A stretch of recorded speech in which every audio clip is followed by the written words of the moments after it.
Assalamualaikum warahmatullahi wabarakatuh. Bismillahirrahmanirrahim. Innal hamdalillah nahmaduhu wa nasta'inuhu wa nastaghfiruh wa na'udzu billahi min syururi anfusina wa sayyiati a'malina may yahdihillahu fala mudilla lahu wa may yudlil fala hadiya lahu. Asyhadu an la ilaha illallah wa asyhadu anna Muhammadan abduhu wa rasuluh. Allahumma salli ala Muhammad wa ala ali Muhammad kama sallaita ala Ibrahim wa ala ali Ibrahim wa barik ala Muhammad wa ala ali Muhammad kama barakta ala Ibrahim wa ala ali Ibrahim innaka Hamidum Majid. Qala Allah Ta'ala fil Qur'anil Karim, ya ayyuhalladzina amanu kutiba alaikumus siyamu kama kutiba alal ladzina min qablikum la'allakum tattaqun. Ayyaman ma'dudat faman kana minkum maridan aw ala safarin fa'iddatun min ayyamin ukhar wa 'alal ladzina yutiqunahu fidyatun ta'amu miskin wa man tatawwa khairan fa huwa khairul lah wa an tasumu khairul lakum in kuntum ta'lamun. Bapak Ibu yang dimuliakan oleh Allah, alhamdulillah segala puji bagi Allah yang atas rahmatnya jualah, atas barakah yang dilimpahkannya jualah, atas kesehatan yang diberikannya jualah, dan atas keafiatan yang diberikannya jualah. Kita kemudian dapat dikumpulkan pada kesempatan kali ini dalam bulan yang penuh barakah, bulan yang mulia, pada tanggal 2 Ramadan, setelah kita melakukan aktivitas yang mulia yaitu salat berjamaah. Salawat dan salam kita sampaikan kepada baginda Nabi besar Muhammad sallallahu alaihi wasallam beserta keluarganya, sahabatnya dan pengikutnya hingga akhir zaman. Bapak Ibu yang ulun hormati, tadi mungkin sekitar setengah jam atau mungkin ada yang 1 jam sebelumnya kita melaksanakan sahur. Melaksanakan sahur, memasukkan makanan dalam jumlah yang cukup besar. Mungkin ada yang setengah piring, mungkin ada yang 1 piring. Kemudian di dalamnya ada memasukkan ada nasi, mungkin ada yang memasukkan roti, dan rata-rata juga menambahkan lauk dan sayur. Ada lauk bisa berupa jenis ayam, daging ataupun jenis-jenis ikan. Kemudian pian tambahkan sayur-sayuran. Mungkin ada yang menambahkan buah-buahan. Kemudian di antara pian juga menambahkan segelas atau mungkin ada yang 2 gelas air. Ada yang memilih air putih, ada yang memilih air yang berwarna, entah teh ataukah susu dan lain sebagainya. Kemudian Bapak Ibu, ulun sedikit akan menjelaskan apa yang terjadi kemudian setelah pian akhirnya memasukkan makanan dan minuman itu, dan saat ini tentunya tidak berada di dalam mulut pian. Makanan dan minuman itu sudah masuk ke dalam lambung pian. Saat ini mungkin belum sampai di daerah usus, masih berada di dalam gudang penyimpanan yang berada di lambung pian. Sebuah gudang yang luar biasa karena dia bisa mengembang dan dia sifatnya memang seperti gudang. Pada saatnya kemudian dia akan diproses menunggu antrian. Karena siapa tahu Bapak Ibu sekalian, pian ternyata barusan aja makan sebelum itu. Misalnya ada orang-orang yang kemudian jam 2-an atau jam 1-an masih mengunyah-ngunyah makanan, dan proses di usus itu belum selesai. Usus belum selesai mengolah makanan, namun kemudian kita lanjut makan lagi. Maka ya udah, sambil menunggu prosesnya dilakukan di usus, maka makanan ditampung dulu di dalam gudang yang namanya lambung. Nah, Bapak Ibu sekalian, hingga kemudian akhirnya dikasih sinyal oleh yang namanya usus 12 jari. Kenapa dinamakan usus 12 jari? Karena besarnya memang panjangnya sekitar 12 jari. Jadi 2 tangan kita tambah 2 jari. Panjangnya kira-kira seperti itu. Usus yang kemudian sangat berperan penting karena disinilah sinyal-sinyal diatur. Kemudian disinilah banyak hormon, banyak enzim kemudian diberikan di sana. Maka kemudian akhirnya dari lambung kemudian dibukalah katupnya dan masuklah ke dalam usus 12 jari tadi.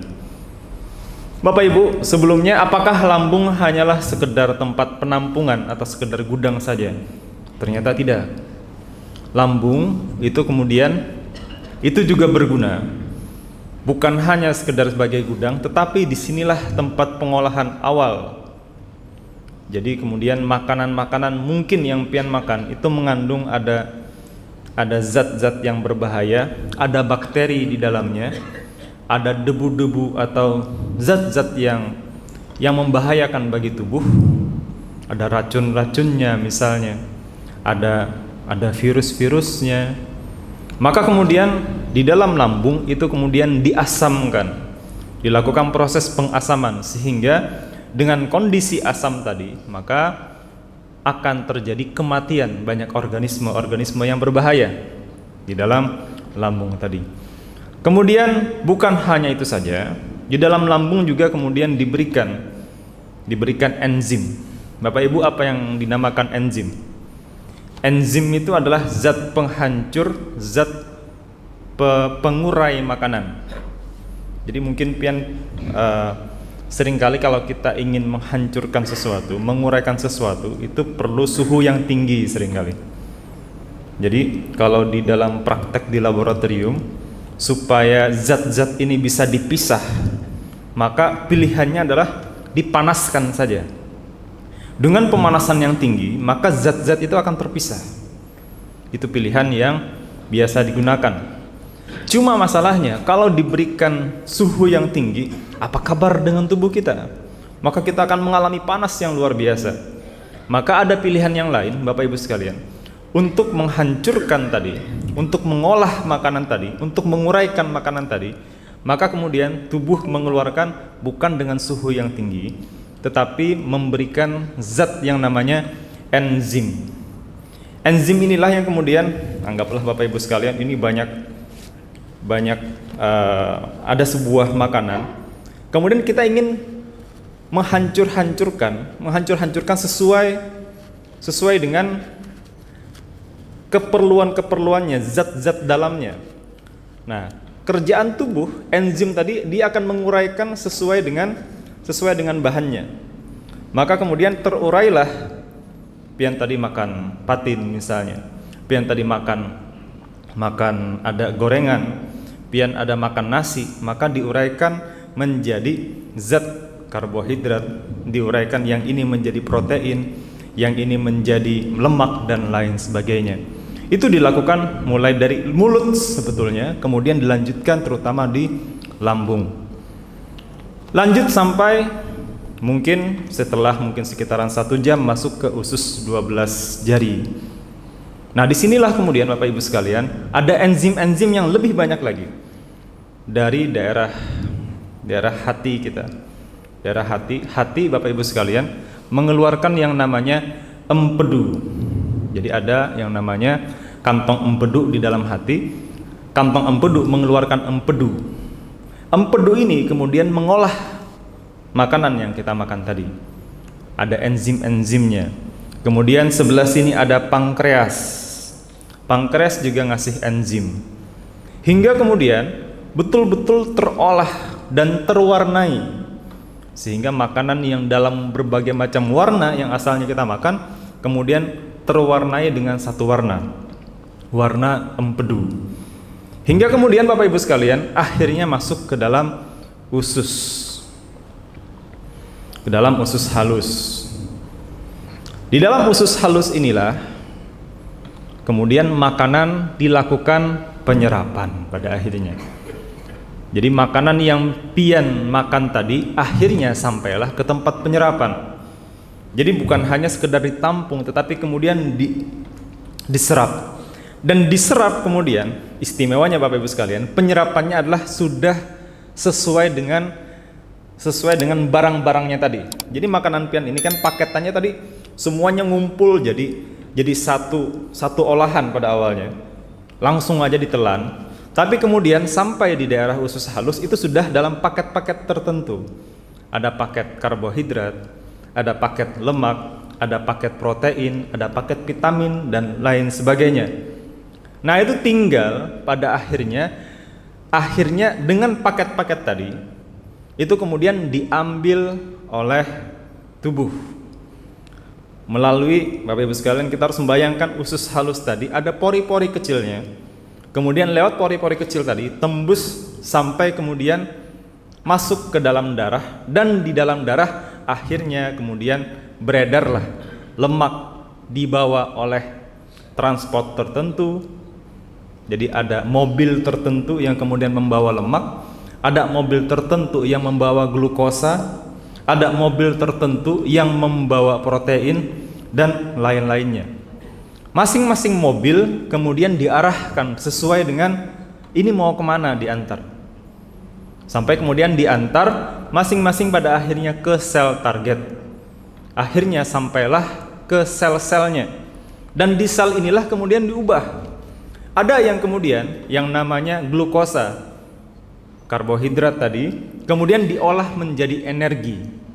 Ada yang kemudian berupa protein, diolah dengan kepentingannya masing-masing.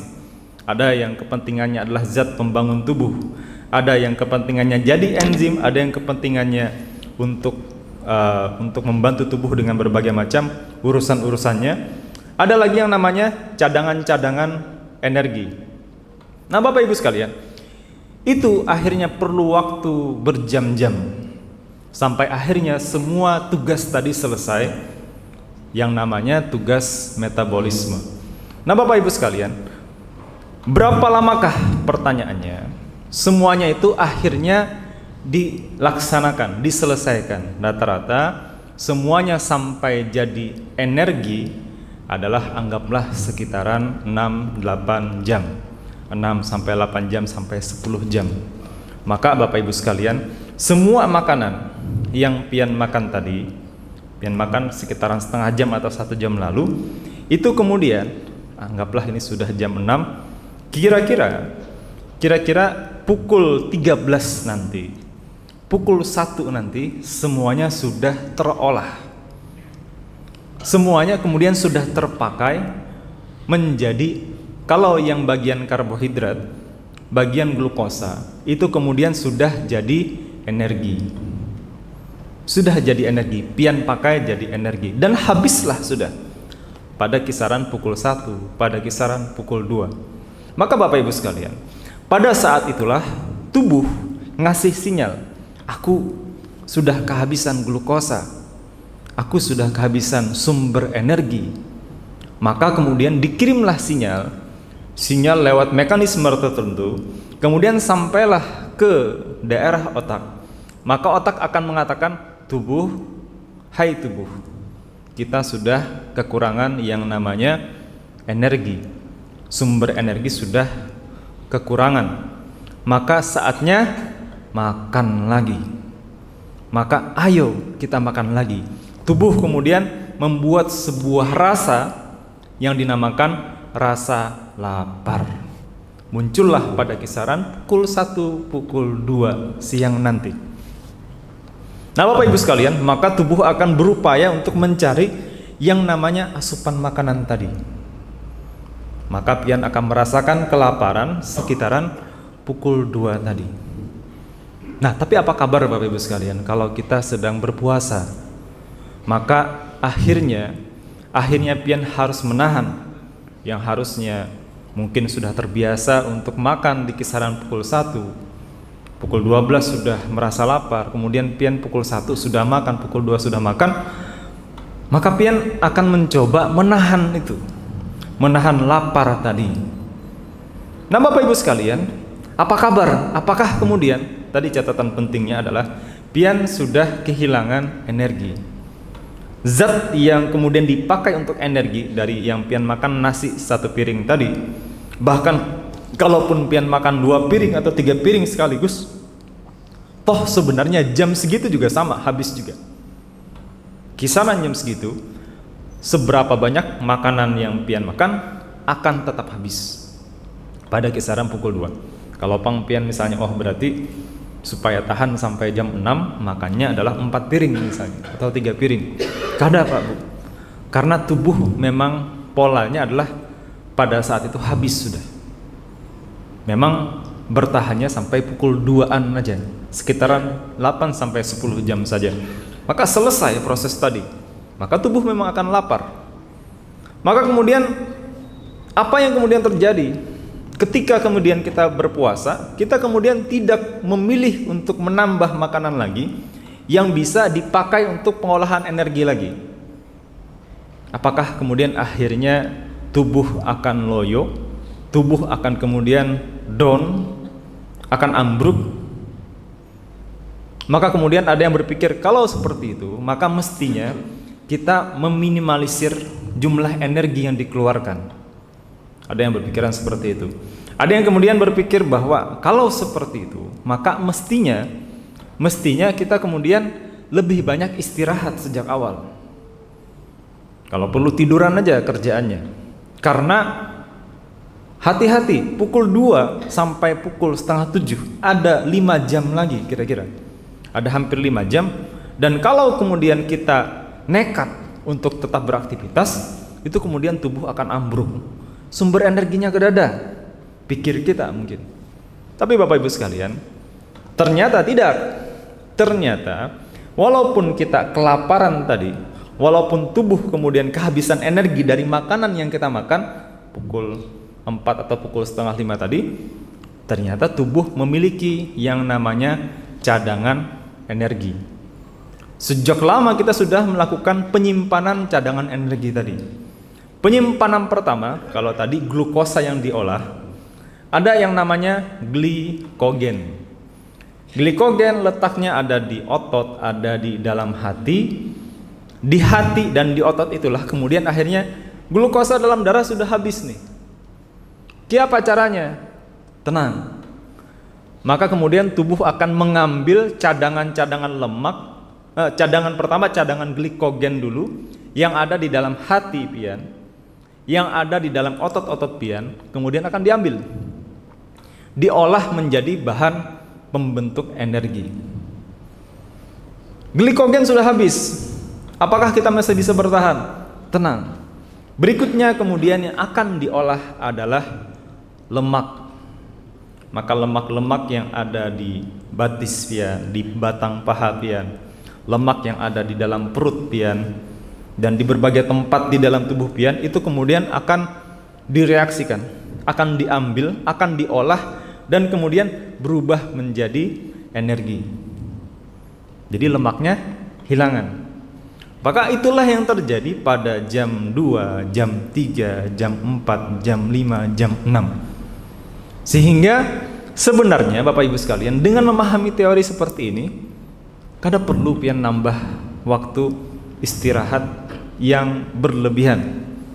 Sehingga pian mestinya kada khawatir apakah kemudian aktivitas kita mesti dihentikan pada pukul 2 dan sisanya haruslah kita istirahat aja. Kadusah aja sekolahan. Kurangi jam sekolah, kurangi jam kerja, kada perlu sama sekali. Karena justru kalau pian tetap beraktivitas seperti biasa, maka disinilah manfaat daripada puasa tadi. Maka kemudian lemak kemudian akan hilangan dari tubuh pian. Dengan itu pian akan lebih fit. Kemudian banyak cadangan-cadangan lemak, cadangan-cadangan glikogen itu juga akan diolah. Sehingga bukan hanya targetnya kurus, tetapi lemak-lemak itu akan hilang, dan disinilah manfaatnya puasa. Dan sesungguhnya tadi catatan pentingnya adalah pian kemudian akan tetap bisa bertahan. Apakah pian bisa berolahraga? Bisa aja, kada masalah. Tapi maksimalkan olahraganya di sore hari. Apakah pian harus mengurangi begawian pian? Pian mungkin gawiannya gawian yang agak uyuh. Harusnya bisa aja. Harusnya bisa aja karena tubuh memiliki cadangan energi yang cukup. Bahkan catatannya Bu, Pak, seandainya tadi misalnya pian begadang malam tadi jam 12 hanyar guring atau jam 11 hanyar guring, Kemudian ternyata teguring pulas, bangun-bangun sudah jam 5:10. Sudah lewat sudah jamnya. Kada kau lagi bersahur misalnya. Sudah jam 5, orang sudah azan subuh, pian baru bangun. Apa yang kemudian pian lakukan? Padahal makan terakhir ternyata adalah pukul 9 malam tadi. Itu adalah makanan terakhir. Apakah kemudian kita memilih saya membuat surat cuti aja hari ini, ada perlu begawi, atau anak kada usah sekolah dulu daripada inya ambruk di sekolah nanti? Bapak Ibu sekalian, kada perlu. Karena sesungguhnya cadangan lemak pian itu masih bisa bertahan. Lebih daripada 12 jam pian bisa sanggup untuk bertahan. Kada perlu khawatir. Bahkan misalnya ibaratnya sampai 18 jam pun pian puasa sebenarnya masih bisa bertahan. Nah, cuma masalahnya kalau pian betarus, maka disitulah kemudian yang kemudian berbahaya bagi tubuh. Tubuh akan kemudian menghancurkan protein. Karena karbohidrat sudah kereda, lemak sudah diambili, maka yang tersisa adalah protein. Nah, ini yang kemudian berbahaya bagi tubuh. Kalau pian nekat 2 hari atau 3 hari kada makan makanan, ini yang kemudian berbahaya. Nah, tapi kemudian Bapak Ibu sekalian, yang harus diwaspadai sebenarnya bukan masalah laparnya. Pian bisa bertahan dengan lapar, itu kada perlu khawatir. Namun yang pian waspadai, yang mungkin pian kada bisa bertahan adalah masalah tadi pian makan dan pian ada minum. Makan ini kemudian punya cadangan-cadangannya. Dan aman aja pian. Kalau kemudian lemak diambili, itu kada masalah, malah bagus lagi. Tapi yang kemudian kita waspadai justru adalah dahaganya. Yang pian khawatirkan mestinya adalah hausnya itu. Karena pian bisa bertahan kada makan makanan, tapi pian ngalih bertahan dengan kekurangan cairan. Maka Bapak Ibu sekalian, cairan itu akan habis. Itulah yang kemudian membuat kita loyo, membuat kita lesu. Bukan karena lapar, tapi lebih karena dahaga, kekurangan cairan, lebih karena dehidrasinya. Maka Bapak Ibu sekalian, maka strategi yang penting itu bukanlah menambah jumlah makanan ketika kita di malam hari, tetapi strategi yang penting adalah memperbanyak jumlah air atau mencukupkan jumlah air ketika pian lagi kada puasa. Maka itulah yang kemudian pian perhatikan. Maka bagaimana caranya air itu dibikin dalam jumlah yang cukup. Jadi pian Bapak Ibu sekalian, kada perlu biasanya kan makan 3 kali sehari atau 3 piring. Maka ketika puasa, maka pian kada perlu kemudian tetap meulah 3 piring. Jadi pas buka puasa 1 piring, kena pulang pian memilih jam 11 atau jam 12 1 piring lagi, baru kemudian sahur 1 piring lagi. Atau kemudian pian rapel 1,5 piring tambah 1,5 piring supaya jumlah makanan dalam jumlah yang tetap sama. Itu kada perlu. Cukuplah seperti biasa 1 piring dan 1 piring. Kada perlu ada penambahan. Tetapi khusus untuk minuman, pian harus tetap mencukupkan sama seperti total harian. Jadi kalau pian biasa minum 2 liter atau sekitar 8 gelas, maka harus tetap 8 gelas. Maka kiapa caranya? Berarti pada saat buka puasa mungkin perlu 2 gelas. Habis tarawih perlu 2 gelas, hendak guring 2 gelas lagi. Kemudian pada saat sahur 2 gelas lagi. Sehingga totalnya tetap 8 gelas. Disinilah kemudian yang kemudian kita akan mengamankan kita pada saat puasa, supaya kada terjadi dehidrasi. Karena dehidrasi inilah yang kemudian berbahaya bagi tubuh kita. Nah Bapak Ibu sekalian, selain itu bagaimana supaya kada mengalami dehidrasi? Maka caranya adalah supaya air kencing ini jangan cepat keluar. Kan kalau pian minum gelas dalam jumlah yang banyak, tapi kemudian lakas benar hilangan, akan mengalami dehidrasi juga. Maka kita berharap minuman yang kita minum tadi itu lambat keluarnya di dalam tubuh kita. Jadi keluarnya secara bertahap dan nanti Mungkin akan habis dan terasa lemas juga, tetapi bukan pada saat siang hari, tapi dalam keadaan sore hari mungkin. Nah, apa caranya? Caranya adalah jangan membuat itu cepat keluar. Maka jangan memilih minuman-minuman yang meulah pian lakas bekami. Apa jenis minumannya? Jenis-jenis minuman tertentu itu membuat pian lakas bekami, yaitu teh dan terutama kopi. Jadi kalau pian mau minum teh, pilihlah pada saat malam hari. Pilihlah pada saat misalnya habis tarawih atau sebelum tarawih. Dan jangan pernah meminum kayak kopi atau teh pada saat sahur. Karena pian pada saat sahur, kalau pian minum teh dan minum kopi, maka pian akan banyak bekami pada pagi hari. Memang pian akan mengeluarkan cairan itu, tetapi kalau pian minumnya air yang biasa, maka biasanya hilangnya itu lambat dalam tubuh. Tapi kalau pian minum kopi dan minum teh, maka zat dalam kopi dan zat dalam teh itu sifatnya diuretik. Diuretik itu lakas mulah kami keluar. Maka akhirnya pian bekamihan.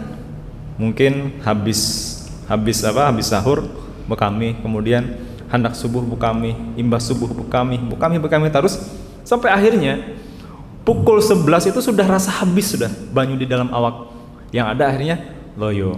Maka pilihannya Bapak Ibu sekalian, pada saat sahur pilihlah air putih saja atau susu, bukan minuman berwarna seperti sirup, bukan, apalagi kayak teh atau kopi, apalagi jenis-jenisan soda misalnya.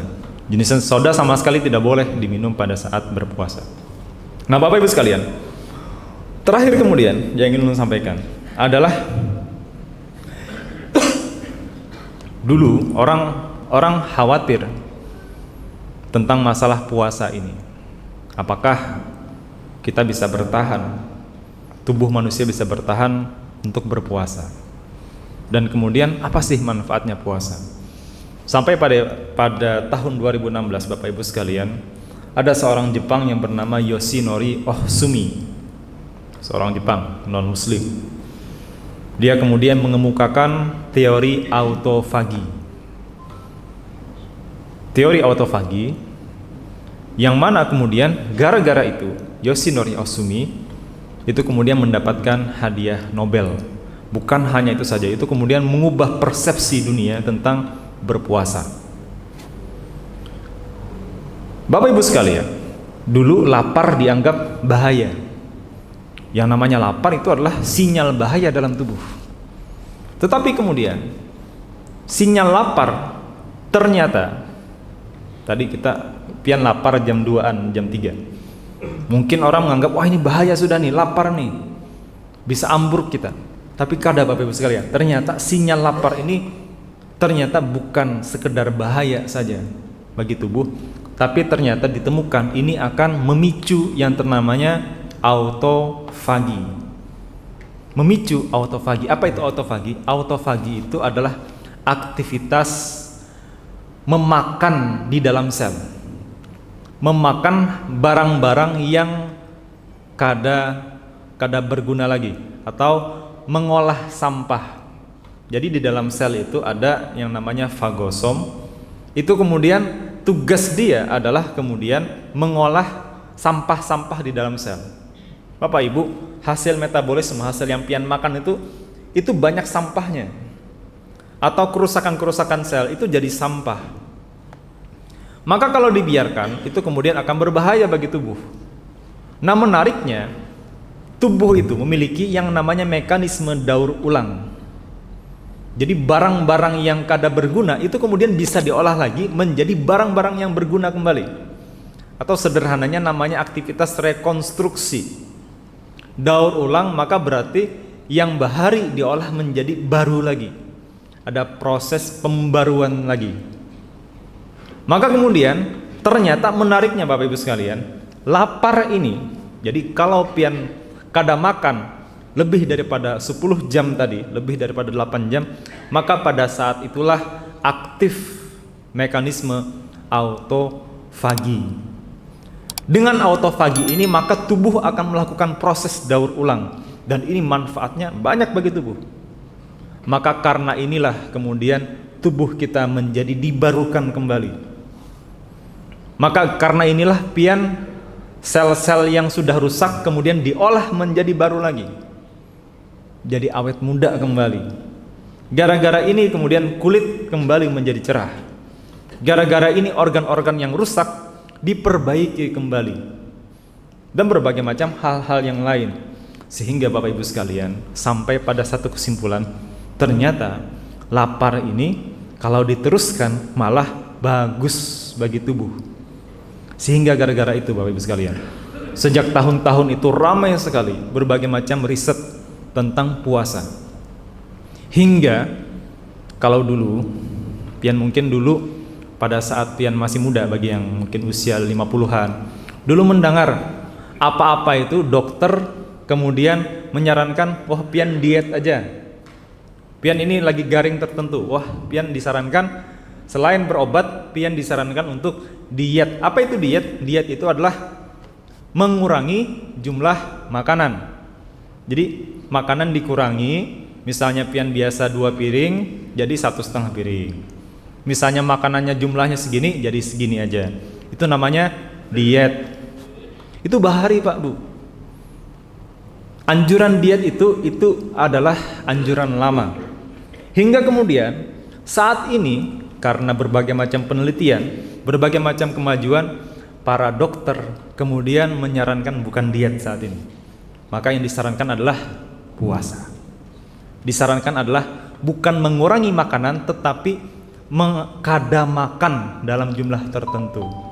Maka banyak saat ini yang kemudian melakukan intermittent fasting namanya.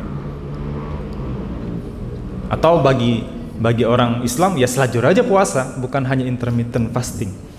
Maka justru kemudian ditemukan justru puasa ini manfaat kesehatannya bagus benar. Jadi orang akan lebih sehat kalau dia rutin berpuasa.